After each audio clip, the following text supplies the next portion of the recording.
you started your business in 2010, you didn't franchise to 2021.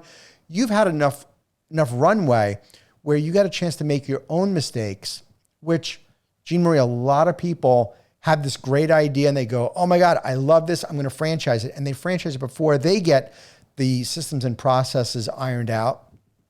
And then who pays the price for not getting the systems and processes down in place? It's always our franchisees. And that's where franchising gets into trouble. And that's where other franchisors do get themselves in trouble when they don't say, hey, I've got to really figure this out, because you don't want our franchisees to be guinea pigs. No, absolutely not. And that's why I've customized a million vehicles. I mean, I've perfected a lot of it. Mm-hmm.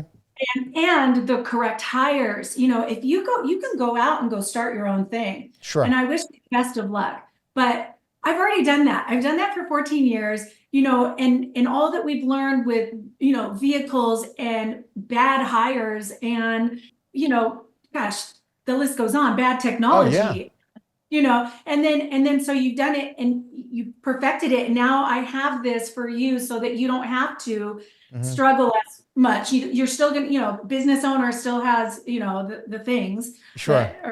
This, and exactly. You won't have to do as much of it. Well, I sense that you have a special relationship and culture with the people that you work with.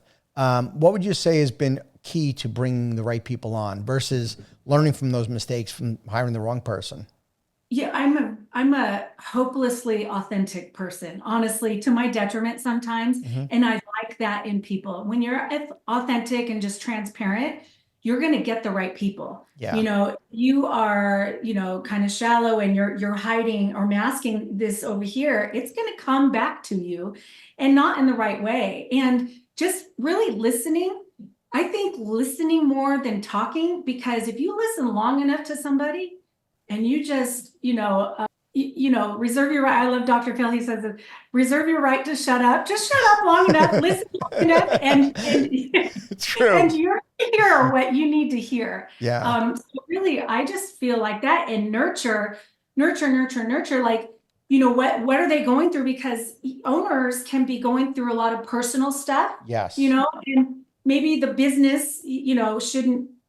Maybe that's not the forefront right now. Yeah. It would be next week, but maybe, they need a moment. You have to just respect where people are, I think, if I answered your question. Yeah, no, I think that's great advice. Also, when we know we're interviewing somebody, we know they're on their best behavior. And I sometimes, unfortunately, say, I feel like on the interview, that's as good as it's ever going to get. But maybe if we listen longer and we spend more time with the candidate, that the real person will come through. You could only hide it for so long. Yeah. And I've listened, for a few different, a candidate that, it just took one lunch. And by the end of the lunch, she was like, I want to make $100 million. I don't know. It was some astronomical number. And I said, sir, this is not for you. You're going to probably good for you. Yeah. Who is your ideal franchise owner, Jean Marie?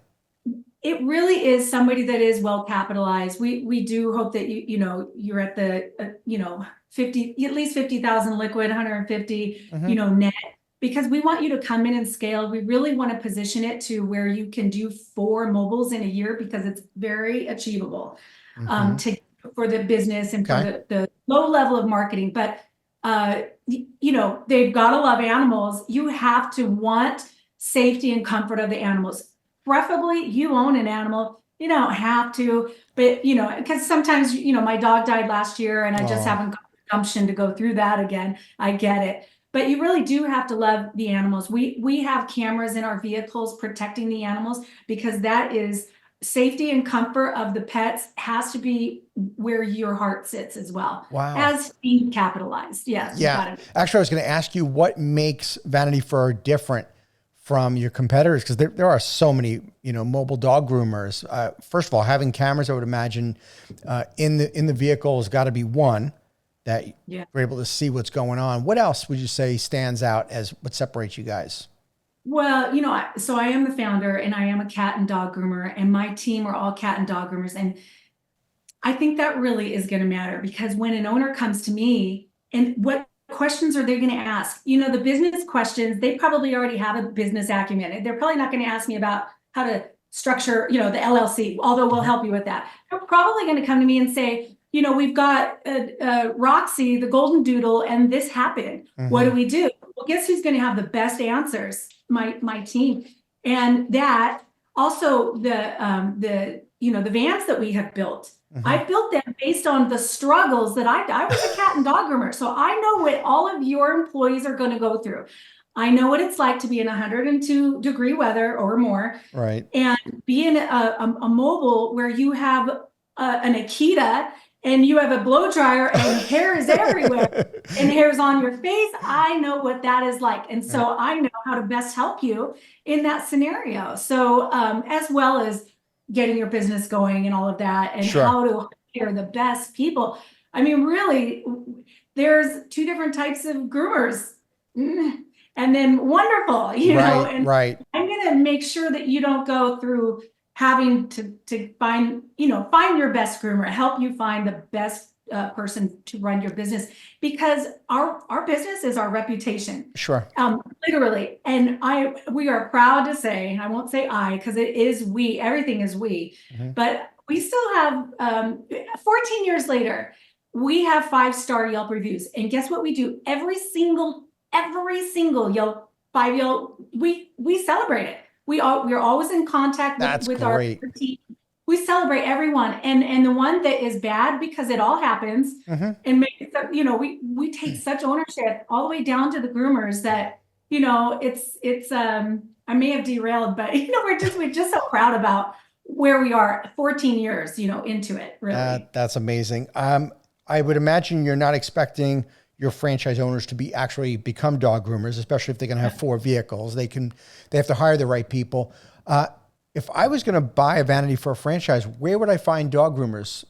Okay, so let me tell you that there is a need for more grooming schools out there, but there are what we've had success with is what we call Petco and PetSmart refugees. And it's true, because they've been, you know, they're like me. They've been encapsulated in 4 walls. And normally what owners don't understand, owners of pets, the anxiety that goes for your dog to go into your beautiful car, and then you have to drive your dog to there's anxiety that starts there. Then they're possibly put in a kennel. Then they're hearing all of the other, you know, so the dogs are high anxiety. So these groomers they learn with PetSmart for a year or 2, and they have to sell. They don't have to do that here with us. It's all inclusive. And there's, you know, they just do the dog and talk to the client and drive to the next stop. So, and it's more autonomous because they are, you know, by themselves, managing themselves, you know, in theory, you know, with us, you know, helping. But they get to the mobile, and then what we say is, once you go mobile, you don't go back, because they come here. The dogs are 100 times better because you're just getting them from the front door. It's just one groomer, one dog at the same time. It's peaceful, it's serene, and they're right back at home. So, I mean, so we say, once you go mobile, you don't go back. It's true for the groomer. It's true for the owner of the pet, and it's true for the business owner, because you wouldn't go own a grooming shop and brick and mortar after seeing how easy this business is to get going. Of course. One of the big drawbacks, besides the obvious expense of having a brick and mortar, is that only so many people are ever going to come to you with a brick and mortar. The beauty of a business of being mobile is you're going to the customers. Like, it opens up so many more potential customers that would have never drove to one brick and mortar. Absolutely. And, you know, I'll just say this because we're just so proud of it. So Menifee, our Vanity Fur Menifee, had opened here in California, 0 clients. She only had to do a $4,000 spend, and she had 5-day work week, like, book of clients by month 3. Wow. Month 3. We said, wow. And that's, you know, and that was always our problem. I mean, we have a lot of competition now, but the truth is, you know, it's really groomers that are owning it. It's not really the owners that we're going to be looking for. Right. So, you know, competition, I'm going to use that really loosely. Yes. You know? Okay. So I don't know a whole lot about your business, but here would be my assumption is that most mobile dog groomers are mom and pop owners. They own one mobile truck and they are operating the business. They're not thinking big picture, having, you know, a fleet of vehicles, having training and support and social media and all the ways of being able to try to attract and bring people in. They're in the grind, working in the business every day. I love highly fragmented businesses like this. Anything where you have competition, where you're competing with people that are working in the business, not on the business. That just creates just incredible opportunity for those that can see the vision and big picture and know like how to scale a business. Yeah. And, you know, groomers out there, if you hear me, you know, your body can't do that until into your 50s.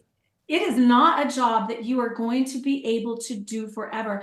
So you've got to figure a way out. And when I was in the trenches, that was the first thing I realized, like, man, this is hard work and I am a very strong, you know, person, but it's still, you know, I've been doing this for 14 years. How physical I was 14 years ago and today is radically different, unfortunately. But, you know, also when you're grooming, you're managing the clients, you have to do your own reminders. You have to, you know, you're driving. Yeah, you don't have time to do everything. Yeah, you have no time to scale it and do any work on your business. You are so far in it. Yeah. Which then really as the franchise owner, my job is to work on the business. I'm working on more on the marketing, networking, getting out in the community, getting the clients, and letting the groomers do what they do. Yes. And, you know, for franchise owners, you know, yeah, we want you to get started with the 4 vehicles, you know, starting with 1, you know, and then growing to at least the 4 in a single territory. But truth is you can grow as many in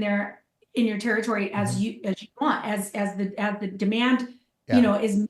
And we realized early, you know, if I didn't spend my money to franchise, you know, in my area, I would probably have 20 plus vehicles easily being able to keep up. And we had to turn away a lot of clients because we just couldn't keep up. And that was excruciating for me too.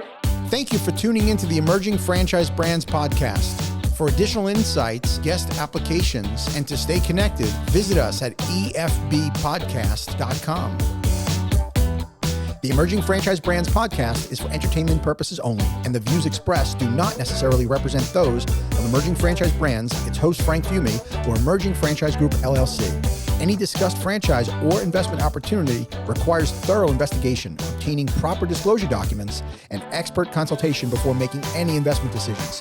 The podcast and its host do not offer professional advice or endorsements, and they hold no responsibility for actions, representations, accuracy, or consequential damages related to the podcast content.